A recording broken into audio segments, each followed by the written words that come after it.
Now we will talk about the requirement of sunlight for cacti.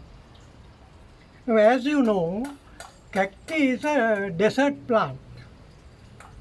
Cacti, in my introduction, as I said, cacti is normally found naturally in deserts or places where there's very little water.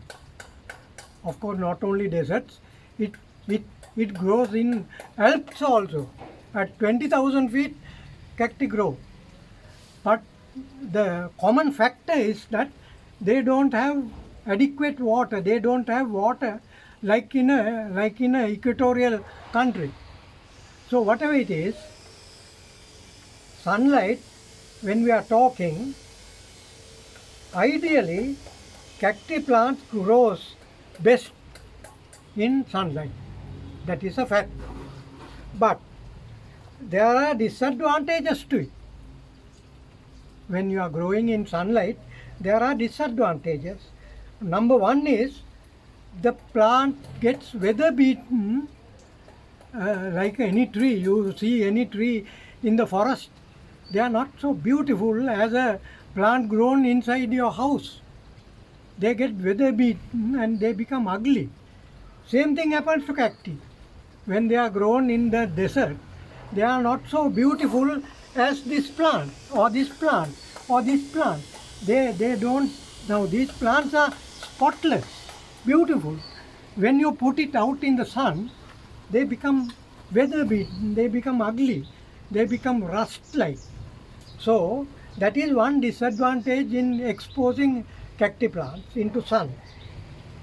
Then the other thing is it gets exposed to rain. Actually, these very ornamental plants should not get exposed to rain, especially in urban areas. In urban areas, the rainwater is very injurious to plants, so they rot. Therefore, it is best that you don't expose these plants to rainwater. That is another disadvantage in putting plants in direct sunlight.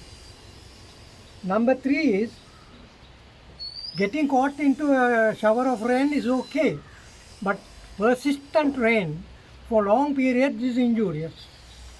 Then the third one is exposure to animals like snails, like rats.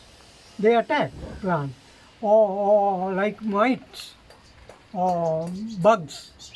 So they get, when you put it exposed to outside, you get all these attacks from insects and animals. Therefore, that is another disadvantage in growing cacti outside. Now, if the cacti plant is grown in a nursery like here, there is no problem because the nursery owner is an expert. Uh, they know how much of sunlight should be given, how much of water should be given, how water should be regulated, all that. But when a normal housewife takes a plant home, she can't have nurseries. So she may put it inside the house.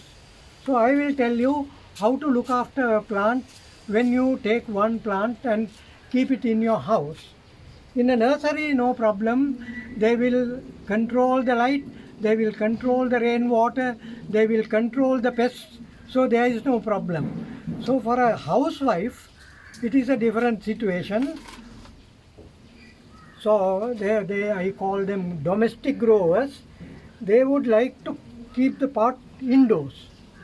So then uh, one advantage in cacti is that in cacti, although you keep it indoors, like a plant like this, if you keep this indoors, the plant will never go out of shape.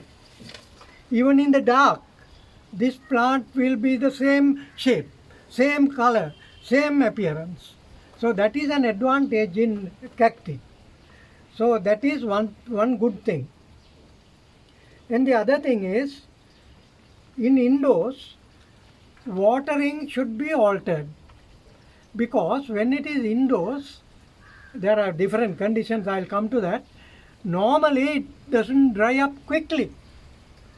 Therefore, your frequency of watering, if it is outside, if it is 7 days frequency of watering, make it 10 days if it is inside the house. There's another alteration to this. If it is a AC room, as you know, it will dry up quicker. Therefore, if it is a AC room, water once in 4 days. So that all depends according to the situation. So watering is a highly variable factor. According to the species it changes, according to the medium it changes, according to the place it changes. So watering must be studied, and you must be an expert in watering, because many people kill their plants due to watering. So first of all, learn watering.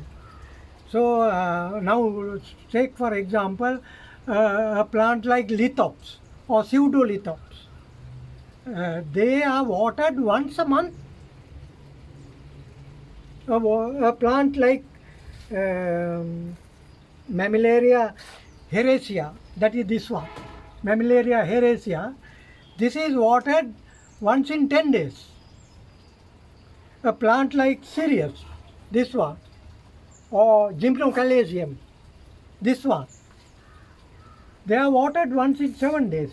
That again depends on your medium. You can change the medium and change the frequency of watering. So watering is a highly variable factor according to place, according to species, according to medium, so it changes. So you must master watering first of all. This applies to cacti as well as succulents. So that is what is all as far as watering is concerned. Now amount of water will be another thing you might like to know. Now the amount of water you put is, you must arrange your pot in such a way that there is a little space in the pot left. On this pot about 1 centimeter space is available for the water to be accommodated. So when you water, don't be afraid, water to the top. That is enough. That is the amount of water you have to water each pot. So each pot should have a space of about 1 centimeter below the top for the water to accommodate. So that is the amount of water. Frequency, I told you,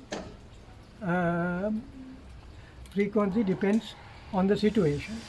So that is what we will talk about fertilizers later on another day. This is all I have to say regarding watering and sunlight. Thank you.